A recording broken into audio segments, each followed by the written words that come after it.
Agriculture Minister, and our local member was there, Cynthia Louis, discussed the future of our mill. But unfortunately, the government's decided that they're not going to pour any more money into the mill as such.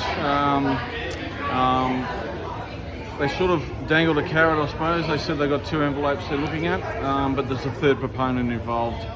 That part of that conversation we won't be privy to until after the creditors' meeting tomorrow.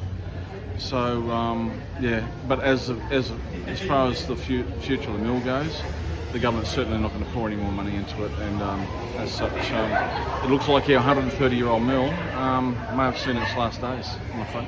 And Jeremy, just listening to Pete speak about potential last days of the Mossman Mill, what's your initial reaction and kind of what are you thinking and feeling right now? Look, to be honest, we were here at the 11th hour and I don't know what we were going to expect. I don't think any of us were optimistic about saving the mill for the next 5 or 10 years, but this morning after our deputation we weren't given anything.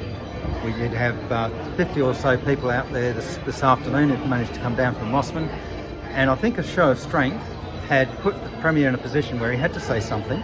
And whilst, look, $12 million is better than nothing, and I understand what Peter's just said, my understanding of that $12 million, it could go towards supporting a proponent in a purchase of the mill to keep that going. It might also just go into a transition period to get people transitioning out of sugarcane into other sectors. So, look, we've had only a very brief sort of 30-second announcement. Too early to say exactly what shape or form that's going to take, but it's better than what we had at the beginning of the day, which was nothing. But it is a very last-minute ditched effort, and I guess the creditors' meeting tomorrow will be sort of where the rubber hits the road in terms of the administrator calling for votes on whether they go into liquidation. Hopefully this is just enough to have a stay of execution for a few days, and let's see what comes out of those discussions with the bureaucrats in terms of what that $12 million can be used for. Sure. And Deputy Mayor, what would Mossman be without its mill? What does that mean to the region, to its future? The many families involved with the local mill. What does that mean to the future of the Douglas Shire? It's not going to be a good future for a while.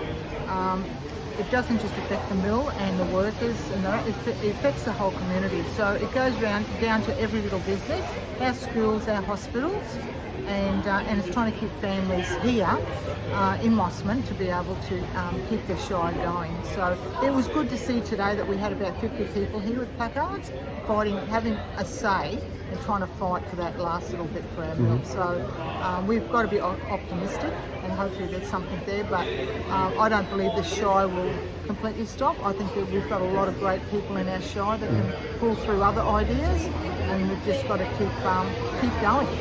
So that's it. But third generation of cane farming family, we don't want to see this happening.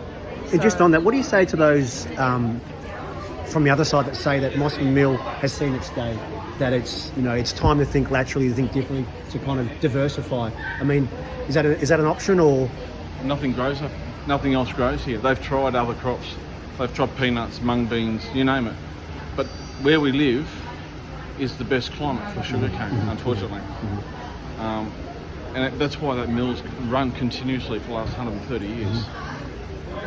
There's a reason for it, and that is the reason.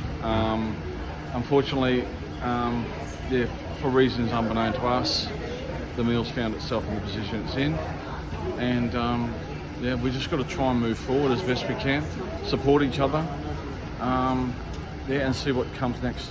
And tomorrow morning is when we'll find out regarding from the creditors. I don't know exactly what time it is. I believe it's supposed to be 10:30 is the creditors' meeting. So fingers crossed we'll know something by lunchtime. Depends on how long the meeting takes and what the outcome is. But the sooner we know, the better. And it gives us the opportunity then to start moving forward and planning for the future of our shire. Sure. This is a very, very critical time in our shire, not only with the mill, but with Cyclone Jasper, our downturn in tourism. We're, as I've said in the meeting on Monday night, our shire's on a knife's edge, and we need to sort of start getting together, pulling together, and working out where we go forward from here. Jeremy or Deputy Mayor, any closing remarks or any final thoughts about today? Oh, I think it was a tremendous show of strength to get that many people here today, and you know, we did it at the last hour on Monday to get people into that community meeting. We had 160 people. About a third of those people came down today. You know, people are very anxious about their futures, and of course, you know, just getting here was a big effort, and for me also getting across Narrow Range with the prospect of not getting home tonight. But you know what? Sometimes you just got to bloody do these things, and I'm very happy to be here amongst the 50 or so people supporting them in their industry. Yeah, understood. And Deputy Mayor? Look, I'd like to thank the Chamber of Commerce for all the work they've done the last few days to try and get the last, at the last hour to have a say. And it's really good to see the community pull together to support them. So we've just got to keep our fingers crossed now, and hopefully something may come out of it. So to save the Mossman Mill, I say. All right, thank you guys. Thank you. Thank you.